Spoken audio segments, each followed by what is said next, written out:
Those people, Pete, those people up there, the rich and the powerful, they do whatever they want. Guys like us, you and me, they don't care about us. That's a photon blast. And? A Skrull can't do that. Before Brie Larson returned to the Marvel Cinematic Universe as Captain Marvel in The Marvels, her first acting credit was in a sketch for The Tonight Show with Jay Leno, promoting an alternative line of toys for children. Thanks, Roadkill Easy Bake Oven. After various roles in TV and films, she embarked on a brief music career. Her experience with comedy and music both helped when she played Envy, an evil ex-girlfriend in Scott Pilgrim vs. the World. Basically, you can't win this fight, so you're gonna have to give up on this girl because Todd's gonna kill you. After another big role as a rebellious teen on United States of Terra opposite Toni Collette, Brie garnered acclaim for her raw, powerful performance as Grace, a dedicated supervisor at a home for troubled teenagers in Short Term 12. I am on the floor every day with those kids, and last night, that girl sat next to me and she cried and she tried to tell me the only way that she knew how. Then Brie won an Oscar and a Golden Globe for her heartbreaking performance as Joy, a mother who, after being abducted and held captive, grapples with protecting her son Jack from the grim reality of their situation in Room. The world is so big. It's so big you wouldn't even believe it. And Room is just one stinky part of it. Afterwards, Brie began to transition to big-budget films, playing a war photojournalist in Kong Skull Island, and she joined the MCU as Carol Danvers, a memory-stricken fighter pilot turned intergalactic hero in Captain Marvel. When she wasn't battling Thanos and saving the universe, Brie appeared as co-founder of the Equal Justice Initiative, Ava Ansley, in Just Mercy, a scientist-turned-TV cooking show host and model for women's liberation in Lessons in Chemistry, and Tess Nobody, the daughter of Mr. Nobody and advocate for the family in Fast X. We should be standing with Dom and his family. That is the very least that we can do. After successfully evolving from comedies to indie dramas to franchise blockbusters, Brie Larson's trajectory continues to look as stellar as ever. That, my child, is the next step in our evolution. More powerful, more beautiful, more capable of destroying the Guardians of the Galaxy. This is Elizabeth Debicki, an actress known for her sophisticated, alluring, and sometimes dangerous characters in films like Guardians of the Galaxy Volume 2, The Great Gatsby, Tenet, and she stars as Princess Diana in seasons 5 and 6 of The Crown. People will never understand how it's really been for me. After graduating from drama school in her hometown of Melbourne, Australia, Elizabeth's first film role was as a high-strung secretary in the comedy A Few Best Men. I work for your father-in-law, and you're going straight to the VIP room. Then auteur Baz Luhrmann saw her performance and thought she would be perfect to play Jordan Baker, a flapper in the Roaring Twenties who helps unlock the mysteries of Jay Gatsby in The Great Gatsby. He gives large parties, and I like large parties. They're so intimate. Elizabeth's standout performance earned her a fair bit of attention, and after appearing as tragic literary character Lady Macduff in Macbeth, she was the go-to physician for a mountain climbing crew in Everest, and she chewed the scenery left and right as a diabolical villain in The Man from U.N.C.L.E. There's nothing you'll be able to do but witness their suffering as you await your own death, which I will save for last.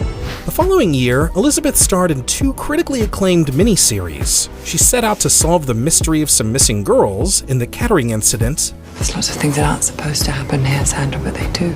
And she helped British intelligence infiltrate her husband's illegal arms dealings in The Night Manager. Who are you? You come into our lives, disrupt our balance. Then, after playing Aisha, the Golden High Priestess of the Sovereign in Guardians of the Galaxy Volume 2, We hired them and they steal from us. Elizabeth appeared in 4 distinctly different films throughout 2018.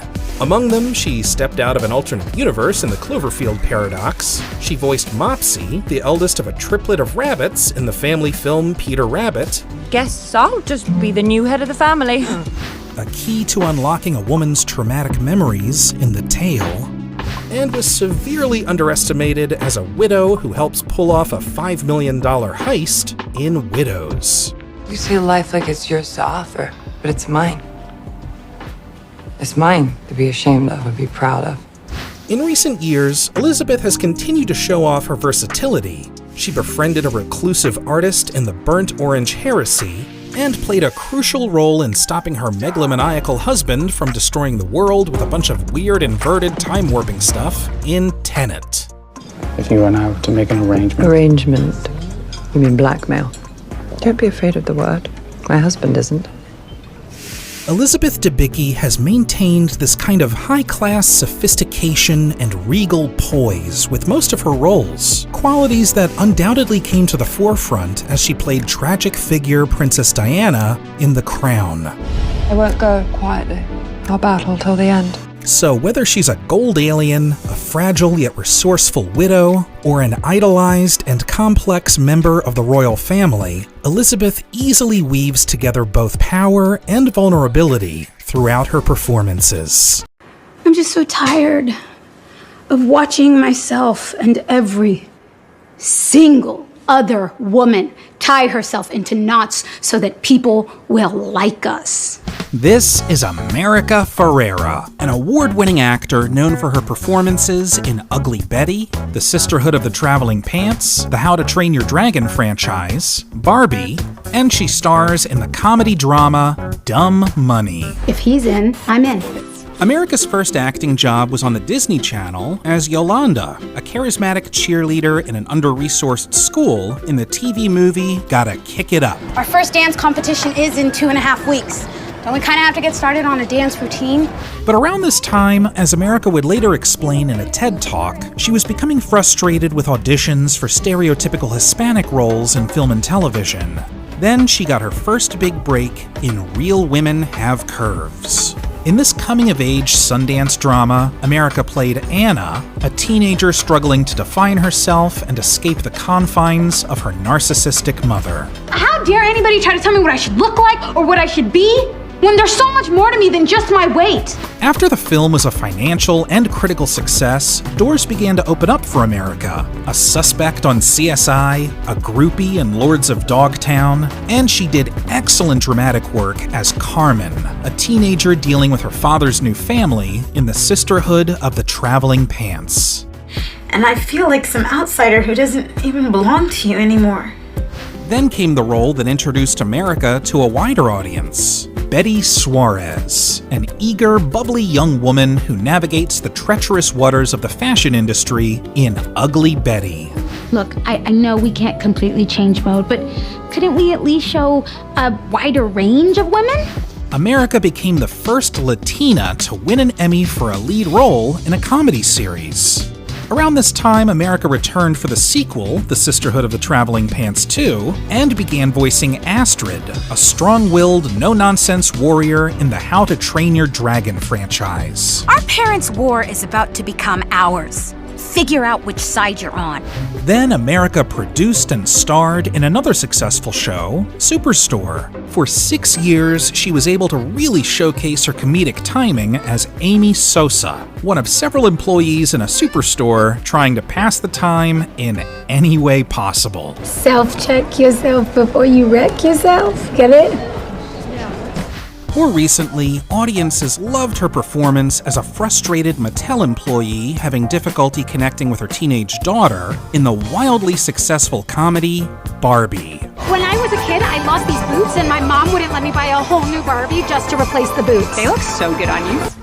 From the very beginning, America Ferrera has not only played nuanced characters that touch on a number of societal issues, but she's also broken barriers as far as representation in Hollywood. In her characters, we see reflections of real challenges, hopes, and dreams, elements that audiences will continue to connect with.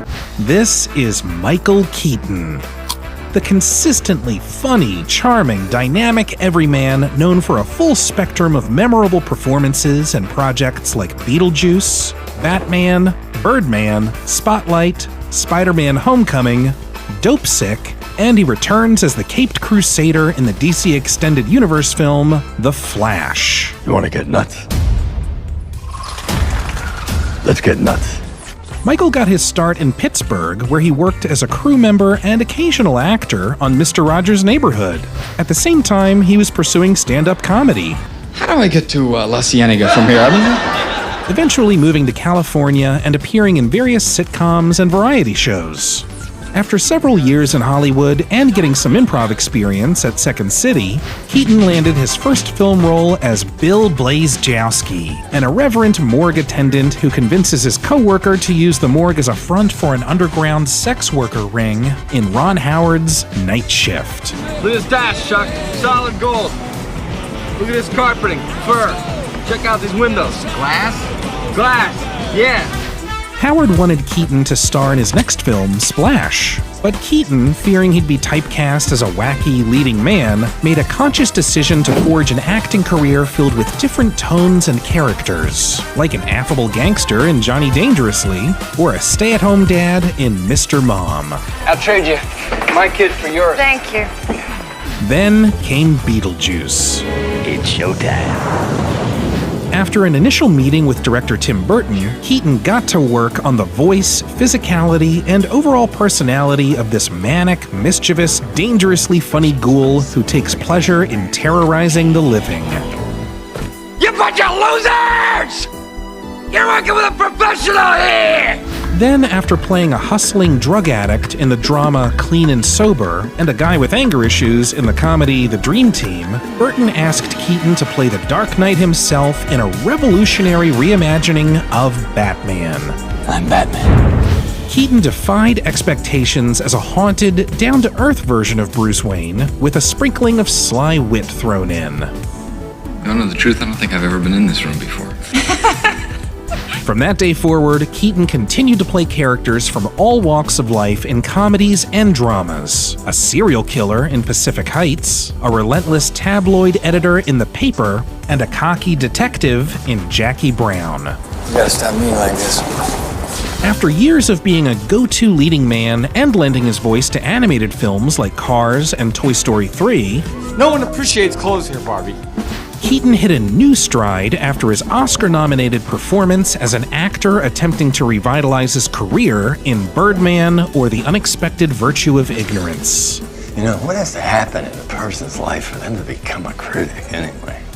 Ever since, Keaton has continued to show his range in critically acclaimed roles. A dedicated journalist in Spotlight, a shrewd, opportunistic businessman in The Founder, the vengeful Vulture in Spider-Man: Homecoming, and he won an Emmy for his portrayal of Dr. Samuel Phoenix, a folksy, small-town doctor who unexpectedly becomes addicted to Oxycontin at the height of the opioid epidemic in the miniseries Dope Sick. You know, pain is just pain. Not good, not bad. Just part of being a human being. And sometimes good can come out of it. If there's one thing that Michael Keaton has accomplished during his time as an actor, it's that it's impossible to relegate him to one kind of character. Something's wrong with me. He's the funny man, the romantic lead, the sleazeball, the villain, and to many, the ultimate hero.